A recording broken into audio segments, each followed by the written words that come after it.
Hello and welcome Strategy Battle Gamers to another GBHL YouTube channel video. It's a GBHL hobby blog with your GBHL host James, and last time that you saw me I've been putting together these guys over here. These are of course the Mirkwood Rangers, and I put these together really to help get a hobby blog out, but as you could tell probably from my commentary, I was dead chuffed with the miniatures and how they were actually turning out. And as a result, I got very tempted to paint them, or to start painting them anyway. So I started priming these guys. Now what you will notice is I have done something a little bit different this time. So if we have a little bit of a look, you will notice that I've been priming in a dark brown. Now there are a couple of reasons for that. The reason I was priming with a dark brown with these guys is because one thing I learned when I was in the army is there are very few blacks in nature. There are very few blacks, not natural blacks anyway. And with these guys being quite earthy colours, I wanted to experiment with priming with that kind of dark brown instead. And I have to say, reasonably, if I can do it without creating, reasonably chuffed with how they came out. Now what I also did with these guys after priming them like so, I then gave them a wash of Agrax Earthshade, and the idea for that was to really try and bring out, you know, so you've already got the shading lines, but also so that I knew exactly where a lot of those base colours were going to go.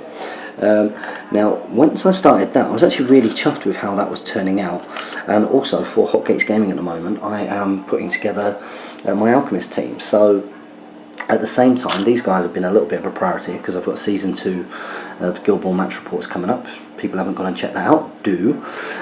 So once I'd primed these guys, I gave these guys a go and put them together. And as you can see, I've made a little bit more progress with these guys. So these are the Alchemists. They are a team that rely very much on area of effect kind of striking, as well as having the captain there, Midas, in the middle, who's pretty good at doing everything with how many action points you can effectively give him with influence. Now I do love painting the Guild Ball miniatures. They've got a lot of character, and I think it's also the fact that you're only ever painting either one miniature to insert into a team or a small team of people. It makes it feel like you're getting through it pretty quickly. Now although this is going to be a relatively short hobby blog, because I am literally showing you models which have been primed and then had a wash over them for a bit of a different technique. One thing that I did want to do, because lots of people have asked me, is talk you through my skin tone. So if I come down like so, it's quite bright here at the moment, but hopefully you can get a good idea of the skin. So, and certainly on that guy there. So my good friend Jay Finnegan, who you've seen on the channel a few times with myself and Jamie, he even sent me a message. He said, James, how do you do your skin tones? When I talked him through the technique, he rubbished me. He was like, you're having me on, especially when you put the first layer on. And that's because I actually start with quite a dark colour. I start with a colour called Ratskin Flesh. And what I do is I put that on the miniature first of all, and then I give it a wash, and that wash is always Agrax Earthshade. Now that does create a very dark colour. It's almost like an orangey brown colour, but have faith, because this skin colour that I tend to go for is all about the highlighting up.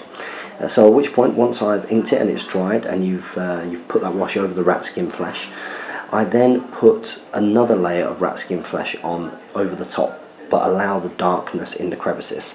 And although it's quite bright here, that creates some nice contrast lines. And I find that is working particularly well with the Guild Ball miniatures, with them being slightly bigger and slightly more cartoony, although it has been working on Hobbit Strategy Battle Gaming miniatures as well, which is a good thing of course. So I've then put my second base colour of Ratskin Flesh on. And once I've done that, I then get Ungor Flesh, which is a much lighter kind of elvish kind of flesh, and I mix that 50-50 with the Ratskin and apply that again, and that tends to be more of what the final colour is that you're going for. That's then going over the main bits of the raised areas, apart from anything leading towards a shadow, and then you get a nice blend. So that is actually almost your real base colour when you do that. At which point you then take pure Ungor and you use the pure Ungor to really just go over things that will catch the light, like the tips of elbows and going down fingers, the kind of the T shape where the nose, the brow, the chin, the lips, tips of the ears, stuff like that really, because that's creating the main kind of highlight. And then I will also get some, it's called Reikland Fleshshade, and I tend to put that over, and what that does is it gives a real good blend between all of those colours. But before I do that, I'll get some Ushabti Bone and I will just do final little highlights. So with that will be very much the tip of the finger, or if I want, so for example on this big guy, you know, you want his belly to look like it's stretching, so as it gets more and more towards the stretch, I've gone lighter and lighter and lighter in colour. There we go. So I pretty much finished all the skin on the Guild Ball guys. I know that there is a chap back there who I've not painted, but I'm probably not going to use him too much in the new series on Hotcakes Gaming. So it's the Mirkwood Rangers really that do need finishing. That shouldn't take too long, and I don't think it will take too long before I actually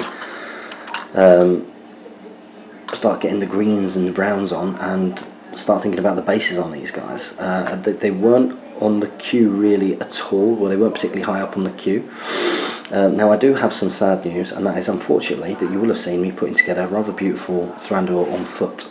Now because his colours are much more the blacks and the silvers, I decided with Thranduil that I would go black. Now because I was still painting these guys, and because I wanted to carry on sort of priming these guys here, I decided to prime Thranduil in black. But I tried to take a shortcut because I'd found an old primer spray, which I thought that I'd run out of, to be honest, but I hadn't, and I found it the other day when I was clearing out the cellar. I was like, brilliant. And instead of having to sort of clean my brushes and go on to doing black, I know it's not too big of an effort, but I was going straight on to painting these guys brown. I thought, right, I'll just go down there and give them a spray. But I think because of the moistness in the cellar, because of the cold temperature down there, even though I gave it a really good shake, unfortunately when I sprayed him, even though I did it lightly and from quite a distance, the paint really clumped up on Thranduil. I was devastated. It took away all of his detail. So of course I immediately had to try and strip this guy. So I whacked him in some fairy power spray and left him overnight. Forgot about him for the following day until that following night, and that was probably a little bit too long. So I've taken him out, and the fine cast it's not melted or anything like that, you know, some of the paint has been coming off, but it has clearly changed in property because it's so much softer now, to the point where I literally just touched the sword and the sword just fell off. So if anybody would like to send me a free Thranduil on foot, that would be incredibly helpful. So I'm really gutted about that, which kind of stalls some of my plans. I was thinking of taking these guys led by Thranduil to Throne of Skulls, along with maybe Bilbo and Beorn, something along those lines, but unless I get Thranduil sorted, that's probably not going to happen now. So just a little bit of an update, a little hobby vlog really, just to keep you all up to date with what is on my table. Hopefully I will find some time this week to get it done, although time for painting is very, very, very tough at the moment. But I do feel like I'm missing out, so probably it'll be these guys completed next, and hopefully you'll see them on Hotcakes Gaming soon. But I will try and crack on with the Mirkwood Rangers so that you can see them in a GBHL podcast battle report at some point in the future. So guys, hope you enjoyed this hobby vlog and a little bit of a chat through the skin tone, which I like to achieve. Don't forget to comment, like, share and subscribe if you like these videos. It helps us absolutely hugely. And support your Hobbit hosts. Remember, you can support myself by checking out my Patreon page, which is Hotcakes Gaming, where you'll also find additional battle reports for Hobbit Strategy Battle Game. Make sure that you do support your Hobbit hobby, guys, and happy strategy battle gaming.